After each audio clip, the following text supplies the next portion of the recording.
Net नहीं चला गया क्या? देखना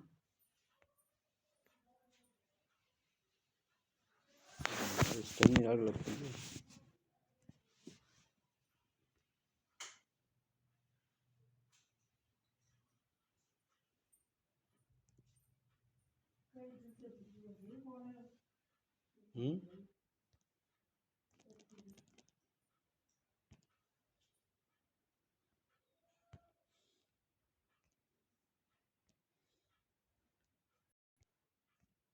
ड्रीम एडमिशन के लिए नहीं हो सकता। तो बिना ज्ञान योग के, बिना ज्ञान के कर्म योग अधूरा है। अच्छी तरह समझिए। इसलिए बहुत से लोग जो है ना खाली कर्म योग मतलब ये सारा कीर्तन भजन पूजा जप उपासना वो समझते ये करके ही हम मुक्त हो जाए। नहीं, नहीं हो सकते। क्यों? अज्ञान की निवृत्ति नहीं होगी। अज्ञान की निवृत्ति इन सबसे नहीं होती। कर्म से अज्ञान की निवृत्ति नहीं होती। अज्ञान की निवृत्ति ज्ञान से होगी और ज्ञान का साधन है वेदांत। ज्ञान कौन सा? आत्मज्ञान, ब्रह्म ज्ञान, तत्व ज्ञान, जगत के सत्य का ज्ञान। ये वेदांत में मिलेगा क्योंकि वेदांत का विषय यही है, जीव जगत और ब्रह्म। और इसका निरूपण किसी और दूसरे शास्त्र में है ही नहीं, किसी भी शास्त्र में नहीं है इसका। और जो भी शास्त्र है, मान लीजिए भगवत गीता है या पुराणों में जहां जहां वर्णन है, वो सारा उपनिषदों का ही सार है सब जगह पे। ये श्री राम गीता ये भी उपनिषदों का सार है सीधा। ये कोई नया ज्ञान भगवान राम जी नहीं दे रहे हैं, ये भी उपनिषदों का सार है, वेदांत का सार है पूरी तरीके। तो कर्मयोग के बिना, अच्छी तरह समझ लीजिए, कर्मयोग के बिना हम अधूरे हैं। और ज्ञान कर्मयोग के बिना हमें ज्ञान योग्यता, ज्ञान में हमें प्रवेश ही नहीं मिलेगा बिना कर्मयोग के। और बिना ज्ञान योग के कर्मयोग अधूरा है। बिना कर्मयोग के ज्ञान योग इम्पॉसिबल है, असंभव है। और बिना ज्ञान योग के कर्म योग अधूरा है, पूर्ण नहीं। इसलिए दोनों एक दूसरे के पूरक हैं, दोनों पूरक। अगर मात्र ज्ञान से मुक्ति होती, मात्र ज्ञान से, ध्यान दीजिए, ज्ञान से मुक्ति है निश्चित है, लेकिन बिना वेद पूर्व के आप वेदांत में आप प्रवेश कैसे करेंगे? इसलिए पहले वेद पूर्व भाग है, बाद में वेदांत है। तो अब यहाँ पे वेद जो है वो दो तरीके के कर्म है, क्योंकि अब कर्म करना है। क्योंकि भगवान कह रहे हैं भाई कृत्वा क्रिया सवर्णाश्रम वर्णिता, ये क्रिया करनी है ये। अब सवाल ये है कि कर्म, आप कर्म जानते ही हैं, नित्य कर्म, नैमित्तिक कर्म, प्रायश्चित कर्म, निषिद्ध कर्म, ये वेद आधारित सारे कर्म। फिर उसके बाद में ये पंच महायज्ञ, ये कर्मों में आते हैं। मैं पहले ये क्या है ना, कर्मयोग कहते रहते हैं लोग, पता ही नहीं कर्मयोग भाई क्या।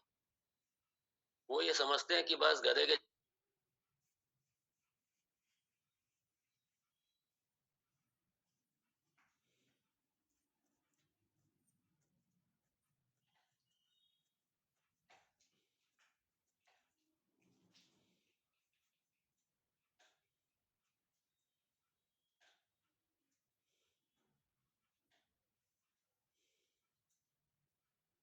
साल के बच्चों को नीचे रगड़ेंगे, तुम्हारी साधना है। अब उन्हें बच्चों को क्या पता क्या साधना, क्या साध्य, क्या कर्म, क्या योग, कुछ पता तो होता नहीं है, बेचारे लगे रहते हैं। फिर वो बाद में ऑर्गेनाइजेशन वाले कहते हैं कि हम लोग को जबरदस्ती थोड़ी करते हैं, तो अपनी स्वेच्छा से लगे हुए हैं। अरे उन्हें पता ही नहीं बेचारे, वो तो भोले भाले हैं। ये सारा क्राइम है, अपराध है ये। कर्म योग नहीं है, क्राइम योग है ये सारा। ये पाप कमा रहे हैं अपना।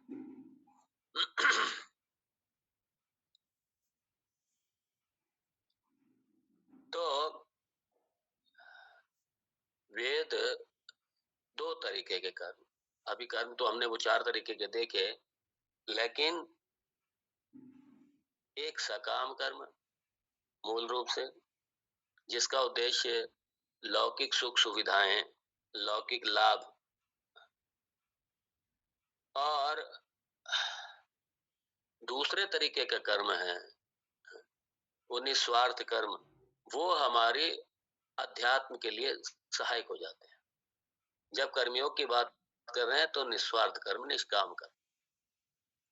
और कर्म कौन से? वैदिक कर्म, यज्ञ आदि कर्म, संध्या वंदन आदि, ये सारे कर्म, पूजा उपासना, ये कर्म। इसलिए कर्मयोग में ये सब आता है और यही भक्ति है। इसलिए भक्ति योग कोई अगर सही पूछो तो भक्ति योग नाम का कोई पाठ ही नहीं है। भक्ति योग नाम का जब भक्ति योग कहते हैं तो कर्मयोग और ज्ञान योग, इन दोनों को मिला के ही भक्ति योग है। ये सारा पूजा उपासना कीर्तन भजन, ये सारा कर्मयोग में आता है ये सब। और ये भक्ति योग है, ये अपरा भक्ति है। बहुत अच्छी तरह समझिए इसको, ये अपरा भक्ति है। तो कर्मयोग मतलब अपरा भक्ति। और थोड़ा सा एक माइन्यूट डिफरेंस भी आपको बता दूं मैं, ये जो भक्ति जिसे लोग कहते हैं, ये सारा कर्म है ये सब। ये कर्मयोग कब बनता है? जब साधक जिज्ञासु हो जाता है, जब साधक मोक्षार्थी हो जाता है, तब यही कर्मयोग बन जाता है। वरना ये साधारण भक्ति बन के रह जाता है। बस ये डिफरेंस समझिए। इसलिए कर्मयोग में एकात्मिका, निश्चयात्मिका बुद्धि, एके हे कुरु नंदन। इसलिए भगवान ने गीता में बड़ा स्पष्ट कर दिया। जब कर्मयोग की चर्चा आरंभ की तो भगवान ने स्पष्ट कह दिया वहां पे, और कर्मयोग भी विद्या है। कर्मयोग जैसे ज्ञान योग विद्या है, ऐसे कर्मयोग भी विद्या है। निश्चयात्मिका बुद्धि ही एके हे कुरु नंदन। कर्मयोगी का स्पष्ट है कि मुझे जगत को कोई पदार्थ नहीं चाहिए, कुछ नहीं चाहिए, मुझे सिर्फ ब्रह्म प्राप्ति चाहिए। वो जिज्ञासु भक्त है कर्मयोग। कर्मयोग मोक्षार्थी है कर्मयोग। और ठीक है, जिसे ये सब नहीं चाहिए, ठीक है, चलो भाई, हमें तो बस, हम तो ठीक है, कीर्तन भजन करो, भगवान के चरणों में रहो, ठीक है, भगवान प्रसन्न होंगे, ठीक है, खूब आपने उपासना करी, खूब आपने श्रद्धा भक्ति से सब भक्ति करी, खूब करी, भगवान ठीक है, आपको किसी समय में आकर के दर्शन दे दे। लेकिन वो दर्शन तत्व दर्शन नहीं है, वो भगवान के स्वरूप का दर्शन नहीं है। वो तो एक आपने, भगवान ने अपने भक्त को प्रसन्न करने के लिए एक सगुण रूप धारण कर लिया, भगवान को प्रसन्न करने के लिए दर्शन दे दिया, और उनके जो उन्होंने पूजा उपासना, जो भी श्रद्धा भक्ति की है, उसका चूंकि वो कर्म किया सारा, तो उसको भोगने के लिए अपने लोक में स्थान दे दिया कि ठीक है भाई, रहो हमारे साथ, हमारे लोक में रहो आप। बस कब तक रहो? जब तक आपके पुण्य है। उसके बाद क्षीणे पुण्य मरते लोकम विशंति, चले जाओ यहाँ से।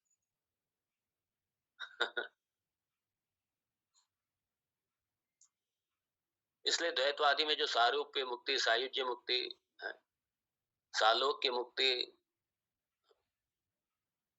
क्योंकि उसमें गति है। आप एक जगह से दूसरी जगह जाएंगे, आप सूक्ष्म शरीर के द्वारा दूसरी जगह जाएंगे, आप कर्मों का भोग करेंगे वहां पे जाके।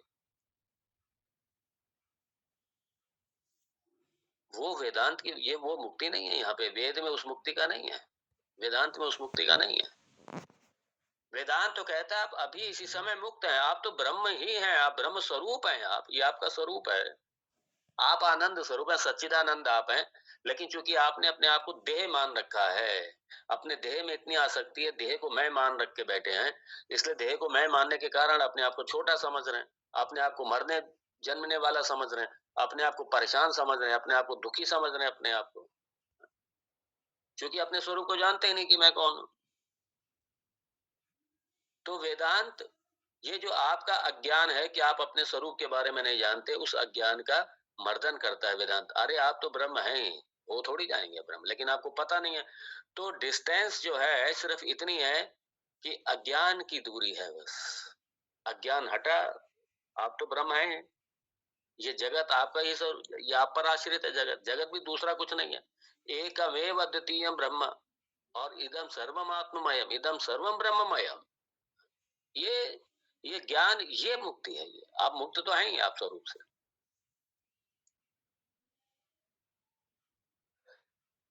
लेकिन यहाँ पे अगर वेदांत के जिज्ञासु हैं, तो वेदांत के जिज्ञासु जब हमें, तो हमारे सकाम कर्म हमारे मिनिमम होने चाहिए, कम से कम, और हो सके तो स्ताप लग जाए। और कर्म हमारे कम से कम जो बहुत जरूरी किए जाने हैं, बस उतना ही कर लिया, और वो करके अपनी भगवत आज्ञा मान करके कर लिया उसको। बस।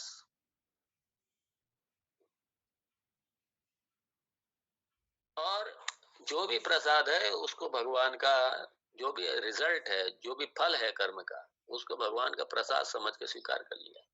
अब सवाल यह है कि ये कैसे पता चलेगा कि मैं भगवान के इस प्रसाद के रूप में स्वीकार कर रहा हूं या नहीं। उसका एक पैरामीटर है, वो ये है कि अगर आप कर्म फल को बड़ी श्रद्धा से स्वीकार कर लेते हैं, चाहे वो कैसा भी, कोई उस पर रिएक्शन नहीं करते किसी तरीके की, ना उसके अनुकूलता पर कोई रिएक्ट करते हैं, ना कोई प्रतिकूलता पर रिएक्ट करते हैं, कर्म जैसे भी आया ठीक है, बड़ा ही तटस्थ भाव से ठीक है, कोई नहीं, भगवान का प्रसाद है, स्वागत है। आप ना तो उसमें रोमांचित हो रहे हैं, अगर बहुत बहुत बड़ा कुछ मिला, बहुत बड़े रोमांचित हो जाते हैं लोग, तो ऐसे कूदने लगते हैं, बैंड बुलाएंगे, पता नहीं क्या क्या क्या क्या करेंगे, अपनी खुशी को व्यक्त करेंगे। और ऐसे ही लोग जब कर्म फल को बैंड बुला करके बड़े खुशी से व्यक्त करते हैं, तो ऐसे ही लोग जब प्रतिकूल परिस्थिति आती है ना, तो सबसे ज्यादा दुखी भी ऐसे लोग होते हैं, क्योंकि राग जिस अनुपात में होगा, उस अनुपात में शोक भी होगा, अच्छी तरह समझ लीजिए। इसलिए कई बार खुशी को बड़े तरीके से, मालूम पड़ा बेटे की शादी है, अरे लोग आसमान में उड़ते हैं, हाँ स्वाभाविक है। मार उनको लगता है कि मेरे जैसा कोई नहीं, क्या उड़ते हैं, उन्हें अपने रोग का, किसी बात का कोई होश नहीं होता, मारे मारे प्रसन्नता के कोई होश नहीं होता। और थोड़ा जब ये पता चल जाए कि पुत्र को कुछ हो गया है तो बिस्तर पे भी बहुत जल्दी पड़ जाते हैं वो। तो इसीलिए चूंकि लक्ष्य मेरा परमात्मा, मेरा भगवान है,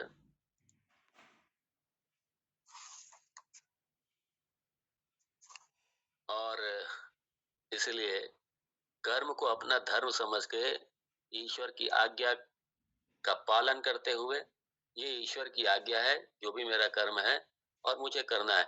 जब ये सारे दायित्व एक बार खत्म हो जाएं, जो भी है अपना ईश्वर की आज्ञा मान के अपना करते रहिए। अगर खत्म हो गए हैं तो फिर दोबारा अपने सर पे मत ला दो उसको। बहुत से लोग यही करते हैं, इधर वेदांत में भी हैं, मतलब इधर ब्रह्म भी चाहते हैं, उधर अपने संसार का रस्सा भी मजबूत बनाते जाते हैं। मार आसक्त रहेंगे, आज मुझे, कई बार कहेंगे आज मुझे वो पोते की उसमें जाना है, आज मुझे नाती का फलानी जगह ये फंक्शन है, मुझे जाना है, आज मुझे वो मेरे बेटी के समधी और उनके उनके ताऊ जी हैं, कोई पता नहीं उनके यहाँ कोई कार्यक्रम, आज मुझे वहां जाना है, आज मुझे उधर जाना है। अरे अब ये सारे अपने, ये एक बार जहाँ 50 क्रॉस हुए, 60 क्रॉस हुए, बच्चे बड़े हुए, ये सारी जिम्मेदारियां बच्चों को सौंप दी, ये रिश्तेदारी निभाना, इधर जाना उधर जाना, सब बच्चों को सौंप, तभी जाकर के वेदांत फलित होगा, वेदांत के लिए समय दे पाएंगे आप। वरना ये जगत भी स्ट्रांग बना हुआ है और हम वेदांत का श्रवण भी कर रहे हैं, तो बस वहीं के वहीं रहेंगे फिर हम, क्योंकि आसक्ति जब तक हमारी समाप्त नहीं होगी जगत से, जब तक वैराग्य नहीं जगेगा हमारे अंदर, वेदांत फलित नहीं होगा। इसलिए ये ये जो ये एक एज के बाद में फिर सारी जिम्मेदारियां सौंपो, अलमीरा की चाबियां सौंपो बच्चों को। हाँ, इतना जरूर रख लो अपने पास कि अगर बच्चे कल को किक मारते हैं, नहीं पड़ती है, कुछ भी होता है, तो कम से कम आप अपने उधर पूर्ति आराम से कर सकें। इसलिए मैं तो ये सलाह दूंगा, कभी भी बच्चों को अपना 100% अपने जीते जी मत दो, है तो उन्हीं का। लेकिन पता नहीं आजकल जिस तरीके का दौर चल रहा है, कुछ पता नहीं, और ये सारे मेंटली पहले से तैयार रहो, कोई बच्चों से अपेक्षा मत रखना। अगर आप सुखी रहना चाहते हैं तो सबसे अपेक्षा छोड़ो, अपने बच्चों से अपेक्षा छोड़ो, अपने आप से भी अपेक्षा छोड़ दो, किसी से कोई अपेक्षा मत, एक्सपेक्टेशंस खत्म कीजिए अगर आप सुखी रहना, क्योंकि एक्सपेक्टेशंस मीन्स डिपेंडेंसी। अपेक्षा मतलब बंधन है, अपेक्षा मतलब पराधीनता है, अपेक्षा मतलब आश्रितता है दूसरे पर।